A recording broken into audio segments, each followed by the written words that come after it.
নতুন সবজি একদম মশলা ছাড়া সাদা করে রান্না করবো আজকে, সেটাই শেয়ার করছি আপনাদের সাথে। একদম সাদা করে সবজিটা রান্না করলে কিন্তু খেতে ভালোই লাগে।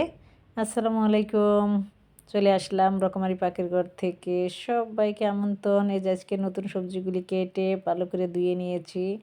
প্যানে তেল দিয়ে একটা শুকনো মরিচ ফোড়ন দিয়েছি। চাইলে এটার সাথে একটা তেজপাতাও আপনারা দিতে পারেন, কোনো অসুবিধা নেই। আর তেজপাতার ফ্লেভার পাবেন।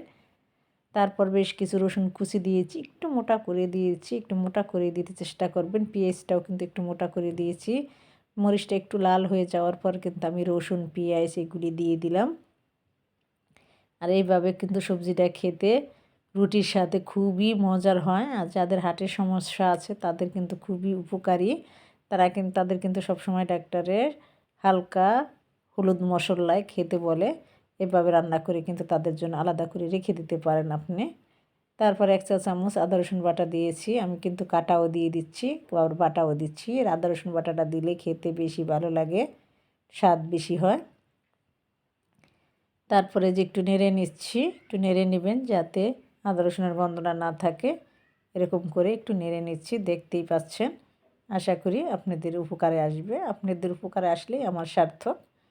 তারপর একটু পানি দিয়ে দিচ্ছি, পানিটা দিয়ে আবার একটু নেড়ে নিচ্ছি। আর একদম হালকা করে আপনার মশলাটা দিব, যেহেতু এটা সাদা সবজি বলেছি, সাদাই হবে। সেজন্য আপনি যত কম করে হলুদ মরিচ দিতে পারেন সম্ভব, যে এতটুকু না হলে আর নয়, ততটুকু এই যে দিয়ে আবার মশলাটা একটু নেড়ে চেড়ে নিয়েছি। তারপরে সবজিগুলি দিয়ে দিয়েছি।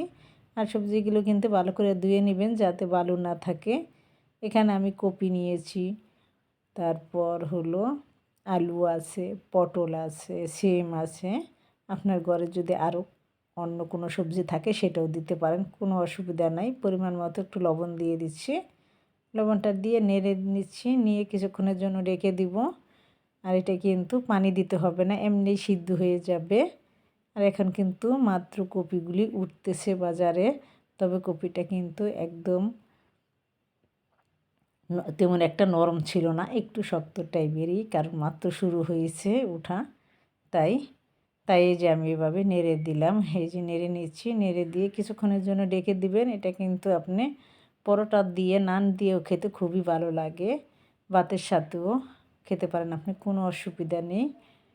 তারপর বেশ কিছু কাঁচামরিচ দিয়ে দিচ্ছি। তারপর কিছুক্ষণ এভাবে নেড়ে নিচ্ছি। আর এটার ভিতরে কিন্তু কোনো পানি দেওয়া হবে না, সবজির সাথে যতটুকু পানি থাকবে ওই পানিটাতে হয়ে যাবে। আশা করি আপনারা বুঝতে পারছেন। আর এটা কিন্তু আমরা রাত্রে রান্না করে রাখতে পারি, বা যখন রান্না করি তখনও কিন্তু রান্না করে রেখে দিতে পারি, যেহেতু সকালে আমাদের নাস্তার সময় লাগে। আর সকালে তখন কিন্তু এটা করতেও ঝামেলা মনে হয়। যেটা আমি করে থাকি, আমি কিন্তু আগেই করে রেখে দিই, আর সকালে শুধু নাস্তা বানিয়ে নিই, তাহলে আমার কাছে সহজ মনে হয়। আপনারাও চাইলে জিনিসটা ফলো করে রাখতে পারেন যদি আপনাদের ভালো লাগে। আর ভিডিওটি যদি ভালো লাগে লাইক কমেন্ট শেয়ার করে পাশে থাকবেন, অন্যকে দেখার সুযোগ করে দেবেন শেয়ার করে। আর আমার চ্যানেলটি ঘুরে আসার অনুরোধ রইল, চ্যানেলটি সাবস্ক্রাইব করে আমার পাশে থাকবেন। সাবস্ক্রাইব করা থাকলে অসংখ্য ধন্যবাদ।